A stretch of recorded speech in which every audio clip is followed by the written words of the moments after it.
mikä maastakäsittely oikein on, mistä siinä on kyse ja miksi maastakäsittelyä ylipäätään tehdään. Maastakäsittelyhän on tosi monta eri menetelmää, eri tapaa tehdä. On erilaisia, on ohjasajoa, on riimutyöskentelyä, on klassista maastakäsittelyä, monta eri nimeä. Ja sitten vielä näiden menetelmien sisällä niin on monta eri tapaa tehdä tai vähän semmoista eri tausta-ajattelua ja ideologiaa. Mä ajattelin nyt puhua tänään, että mikä se maastakäsittely on mulle ja miksi mä sitä teen. Moi, mä oon Annika Schulman. Mä oon kouluttanut hevosia kohta 30 vuotta ja nimenomaan maasta käsin paljonkin. Mä tutustuin maasta käsin työskentelyyn jo 90-luvulla niin sanottuun luonnolliseen hevostaitoon. Mutta se menetelmä, mihin mä pääsin silloin tutustumaan, oli sellainen kuin hevostaitoa tunteella. Ja se menee tosi syvälle sinne kommunikointiin ihmisen ja hevosen välillä. Et sen luonnollisen hevostaidon sateenvarjon alla on paljon erilaisia tapoja tehdä ja myös paljon erilaisia kouluttajia ja sitä myötä erilaista fiilistä siinä tekemisessä. Ja paljon niin kuin merkitsee se, että mikä se hevoskäsitys on. Että se tapa tehdä ei ole vaan se tekniikka siinä, miten sä käytät vaikka kehoa tai miten sä käytät sitä köyttä. Mä voisin jakaa sen maastakäsittelyn merkityksen tai miksi sitä tehdään tai miksi mä teen tällä tavalla, että ensin on se yhteys hevoseen, kontakti hevoseen. Se pitää olla ja se pitää luoda ja se voidaan tehdä sen maastakäsittelyn kautta. Silloin se ei ole niin ehkä isoa tekemistä, vaan se on enemmän sitä tunnetta hevosen ja ihmisen välillä ja nimenomaan se kommunikointi siellä oman olemuksen kautta, johon sisältyy keho ja mieli, kehon kieli, tunteet, ajatukset, hengitys, ihan kaikki mikä meidän olemus on ja mikä se hevosen olemus on. Eli yhteys hevoseen oli se eka kohta. Sitten siihen seuraavana mä sanoisin, että selkeä kommunikointi hevosen kanssa. Nämähän menee tietenkin, toi ensimmäinen kohta ja tämä toinen kohta menee niin kuin yhteen myöskin. Mutta selkeä kommunikointi hevosen kanssa, ja tässä mä painotan sitä sanaa selkeä.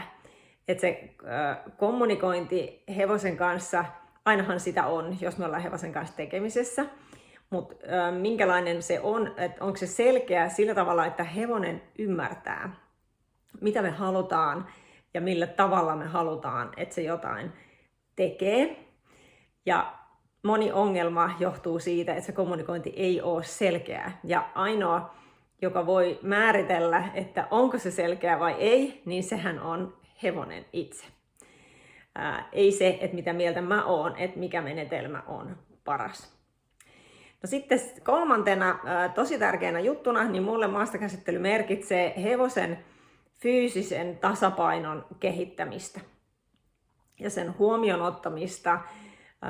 Sehän on, jos ajatellaan niin kuin hevosen koulutusta, vaikkapa nuoresta hevosesta ratsuksi, niin siinähän todella paljon mietitään sitä tasapainoa ja sen kehittämistä, jotta se voi olla ratsuna.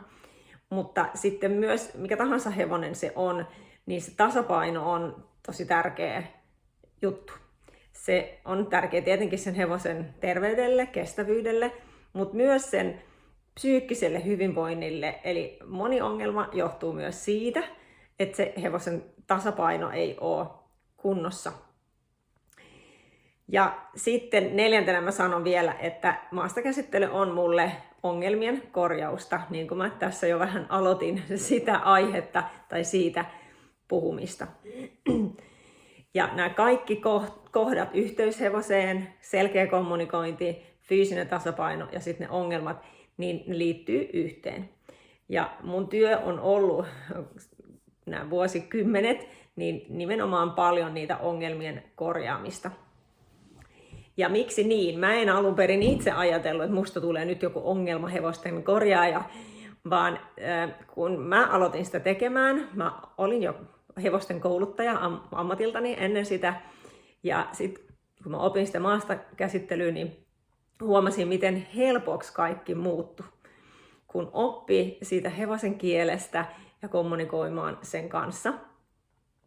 Ja sitten kun mä aloin opettamaan tätä hevosen omistajille, niin sitten mä huomasin myös, miten paljon se vaikuttaa hevosihmiseen, siihen ihmiseen, kun kehonkieli kehittyy, selkeytyy, niin itseluottamus kasvaa ja semmoinen rauha ja levollisuus siinä omassa tekemisessä tulee mukaan myös.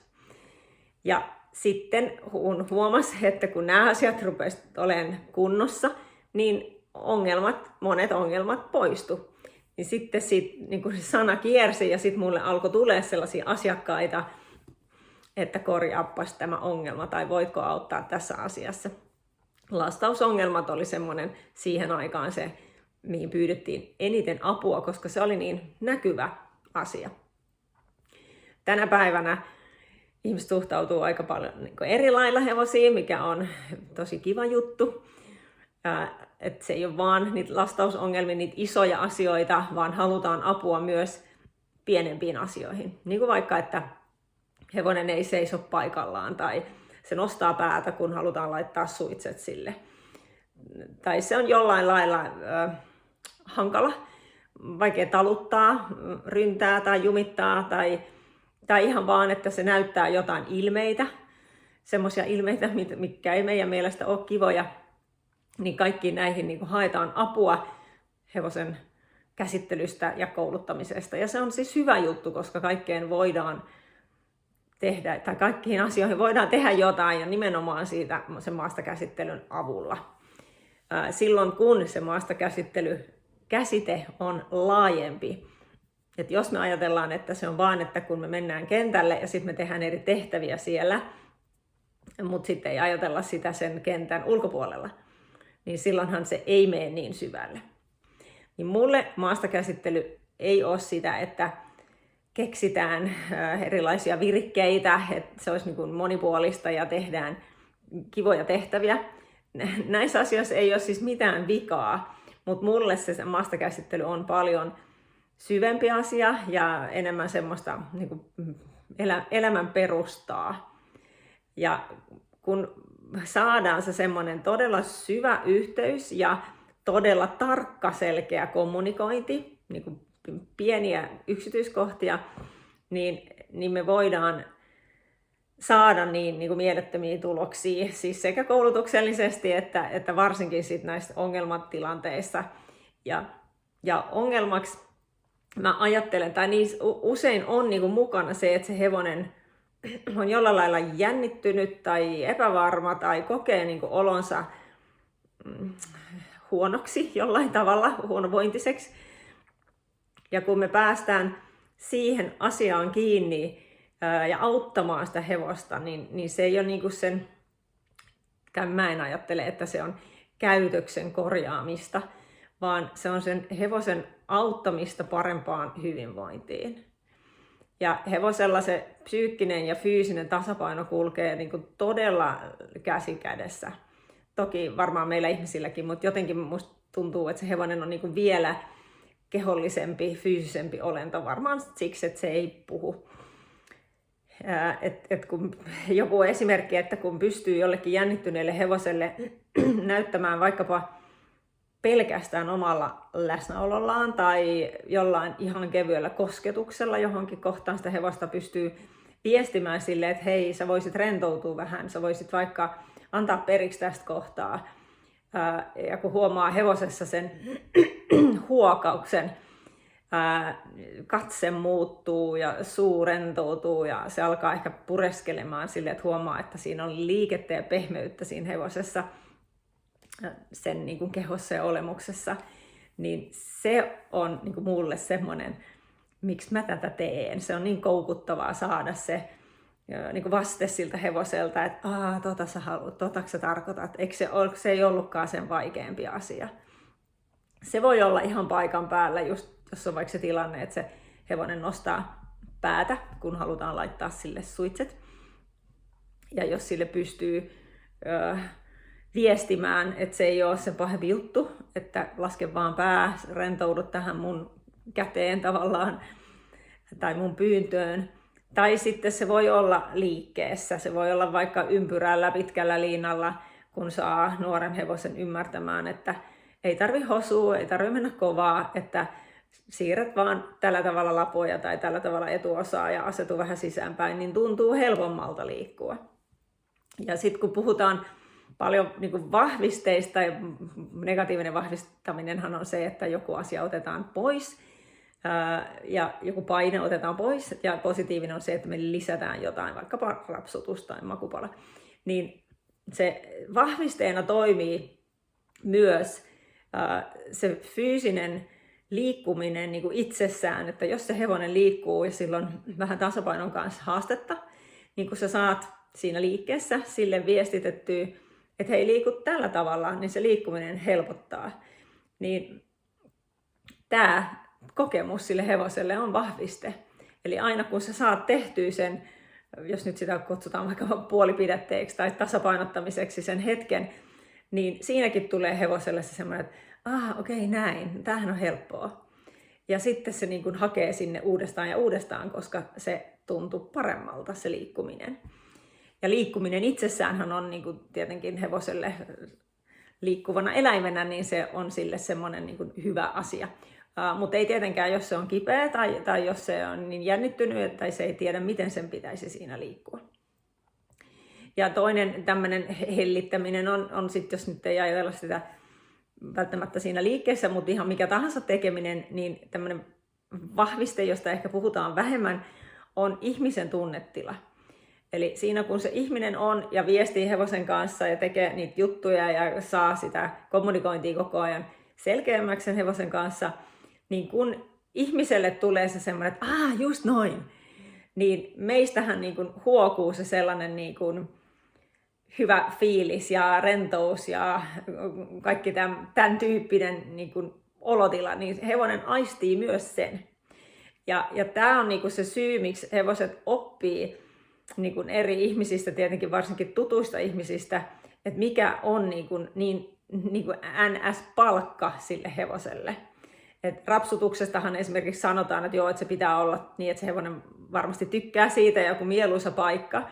Mutta kyllähän hevoset oppii myös, että se ratsastajan käsi, kun se rapsuttaa vähän sieltä satulan edestä, vaikka se ei ehkä ole mikään maailman mahtavin rapsutuskokemus sillä hetkellä, mutta siihen sisältyy semmoinen, että kun ihminen sen tekee, niin ihminen on kokenut se, että no nyt meni hyvin, niin ihmisellä nousee ne niin kuin positiiviset fiilikset ja ihmisen keho rentoutuu ja sitten tulee se, niin kuin, mitä se tekee se ihminen, vaikkapa se rapsutus siihen satulan eteen. Niin tämä koko kokonaisuus on sen pienen rapsutusliikkeen takana. Ja tähän niin kuin se hevonen reagoi ja voi tällä tavalla oppia, että toi olikin sille niin kuin palkka. Ja tämän huomaa, toi oli vaan siis esimerkki tämä, koska kaikki me ratsastajat tehdään sitä, ja se käsi käy siellä niin kuin vähän kiittämässä, meidän mielestä kiittämässä. Mutta maasta käsin sen huomaa todella vahvasti, esimerkiksi just ympyrätyöskentely tai joku työskentely, missä se hevonen on vähän kauempana ihmisestä, ja kun siinä on niin kuin paljon eri asioita, siinä käytetään energiaa, liikesuuntia, kehon kieltä, niin kuin liikkeitä, asentoja, kaikkea tätä. Ja sitten myös sitä niin kuin omaa, niin kuin tietoisesti käytetään just sitä, että vähän enemmän nostatetaan energiaa ja sitten rauhoitutaan ja käytetään hengitystä siinä mukana. Niin siinä semmoisen työskentelyn niin kuin yhteydessä lomassa, kun ihmiselle tulee se, että jes, nyt meni hyvin, niin se hevonen kyllä sen tuntee ja huomaa. Ja tietenkin varsinkin sitten, kun se toistuu se sama hetki ja se ihmisen niin kuin reaktio, niin näiden kaikkien niin kuin asioiden ympärillä mä pyörin mun työskentelyssä. Ja mun perusmenetelmä on just tämä hevostaitoa tunteella, missä siis sen mä voin sisällyttää ihan mihin vaan, mutta ehkä se niin kuin tyypillisin työskentelymuoto on se, että mulla on naruriimu ja pitkä köysi, jossa työskennellään sekä etäällä että lähellä hevosta erilaisilla tehtävillä. Mutta mä teen myös ohjasajoa. Mä teen myös klassista maastakäsin työskentelyä, jossa mä käytän suitsia ja on siis niin kuin lyhyet ohjat ja ollaan lähellä hevosta, kävellään hevosen vieressä. Ja mun niin kuin ehkä perussapluuna on se, että mä aloitan siitä riimusta ja pitkällä köydellä, jolloin pystytään olemaan etäällä, ja se on aika vapaata työskentelyä. Siinäkin hevosta voidaan muokata tosi paljon, mutta se, millä lailla se muokataan, niin siinä on enemmän niin kuin vapautta, semmoista niin kuin löysää köyttä ja enemmän liikettä ihmiseltä vaan. Sitten kun ollaan siihen perään niin kuin tavallaan jatko-osana, mä käytän sitä klassista maastakäsittelyä, missä on ne suitset ja lyhyet ohjat ja ollaan paljon lähempänä hevosta. Ja siinä tulee sitten semmoisia pikkutarkkoja juttuja, kun liikutaan siinä ihan lähellä hevosta, niin voidaan käsin koskettaa esimerkiksi sen kaulaa tai etuosaa tai kylkeä tai jotain, niin kuin mistä voidaan vielä sen sormen kosketuksilla niin kuin vaikuttaa sen hevosen tasapainoon ja liikkumiseen. Ja sitten mä käytän myös sen ohjasajoa, ja silloinhan me ollaan niin paljon kauempana hevosesta, niin se on niin kuin mielenkiintoista huomata se, miten ne ihan kaikki samat, niin kuin kaikki mitä mä ajattelen mun kehosta, nyt mä hengitän näin tai mä ryhdistäydyn näin tai mä siirrän mun omaa painoa vähän enemmän kantapäille pois päkiöiltä, kun mä haluan jotain tiettyä hevoselta, niin se tuntee nämä jutut myös siellä ohjasajossa. Toki silloin on mun kädet on enemmän niin kuin lukittuna niihin ohjiin, että silloin siinä riimutyöskentelyssä mä pystyn enemmän liikkumaan ja heiluttamaan mun käsiä, eli kehon kieli on sillä tavalla erilainen, mutta se sisäinen kehon kieli, sisäinen olemus on samanlainen ja sitä voi käyttää ja hyödyntää niin kuin joka jutussa niin kuin erilaisessa asiassa. Sitten on vielä, käytän tietenkin myös irtityöskentelyä, että hevonen on irti ja silloin voidaan siihen irtona olemiseen lisätä myös se irtohypytys.